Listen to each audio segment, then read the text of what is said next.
Olá, tudo bem? Eu sou Charlie Brilha e eu recebi um convite da Edits para indicar uma leitura para vocês durante esse período de quarentena.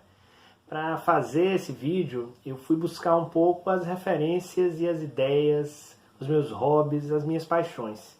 E uma dessas maiores da minha vida, sem dúvida, é a televisão. Desde criança, eu sou fascinado por esse meio de comunicação tão controverso, tão complexo, tão polêmico, que divide opiniões, divide plateias, divide gostos, e ainda hoje marca a sua presença de modo muito peculiar na sociedade contemporânea, né? A TV que surge lá nos anos 50 é muito diferente e às vezes muito parecida com a TV de 2020, 70 anos depois. Ainda é, de fato, o meio de comunicação que atravessa a nossa história, está presente em todos os lares praticamente, mostrando muitas vezes a desigualdade, os contrastes.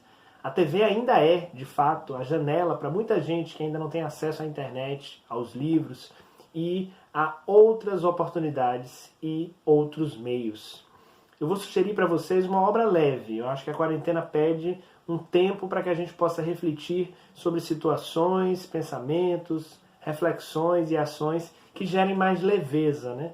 Que gerem mais pureza na alma, que façam a gente, de alguma forma, tentar se desligar um pouco dos problemas que já são muitos, não deixando de nos importar com eles, mas também observando que há outras coisas para serem vistas e feitas nesse período de distanciamento social.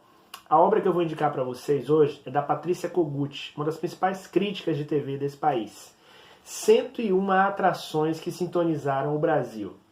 Nesse livro, Patrícia faz uma viagem maravilhosa, desde o início, né? Desde os primórdios da televisão, com Assis Chateaubriand, até o maior fenômeno dos últimos tempos, que foi a telenovela Avenida Brasil, em termos de público, proporção, alcance nas redes sociais e nas mais diversas telas. Hoje a televisão vai além de uma única tela. A gente está falando de múltiplos universos, de um público cada vez mais diverso, que interage nas redes sociais, mas que sempre lidou com as atrações televisivas de modo muito festivo, de modo muito passional. A TV ainda é essa força muito grande no território brasileiro. E ler uma obra que resgata e que faz um passeio pela memória desse veículo nos proporciona também a oportunidade de refletir ao longo da história o quanto essas atrações definiram, construíram, modificaram, influenciaram a nossa identidade nacional.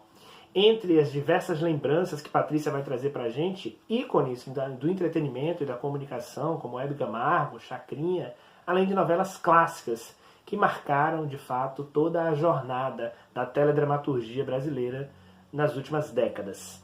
Eu vou ler para vocês um trecho do Pós-Fácil, no qual a Patrícia reflete um pouco sobre o lugar da televisão na sociedade brasileira. Em 1950, quando começou no Brasil e nos primeiros anos de sua existência, a televisão parecia uma fantasia ambiciosa, quase delirante. Porém, na prática, tratava-se de uma aventura de recursos modestos. Cenários e figurinos eram improvisados. Os equipamentos, muito pesados e precários. O país estava maciçamente sintonizado no rádio, que cobria as necessidades do público de informação e entretenimento. E foi no rádio que a TV buscou seus talentos pioneiros. Toda a primeira geração de humoristas e apresentadores da Tupi era composta de vozes que o público adorava e conhecia bem. Como eles, os redatores e os atores dramáticos também vieram do rádio. Assim, àquela altura, Janete Claire, Dias Gomes e Ivani Ribeiro, entre tantos grandes da teledramaturgia, já eram experientes autores formados pelas radionovelas.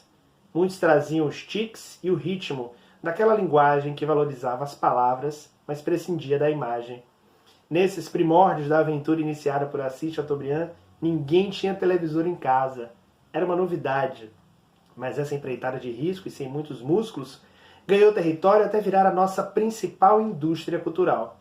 A televisão atualmente não só está nas mais remotas esquinas do país, como ultrapassou todas as fronteiras. As novelas brasileiras são vistas em dezenas de países. Elas ajudam a mostrar a música, a língua e até esportes típicos, como a capoeira, que por causa das nossas tramas se popularizaram em regiões distantes. Uma linguagem única, nacional, ganhou corpo e se estabeleceu.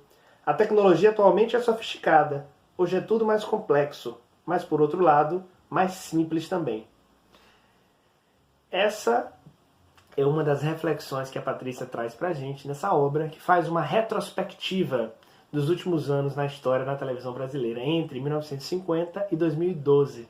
Nada mais interessante e recomendável do que uma obra que faz esse passeio, né, nesse momento em que a televisão brasileira completa 70 anos. Eu agradeço pelo convite e indico então que nessa quarentena você leia 101 atrações que sintonizaram o Brasil. Muito obrigado.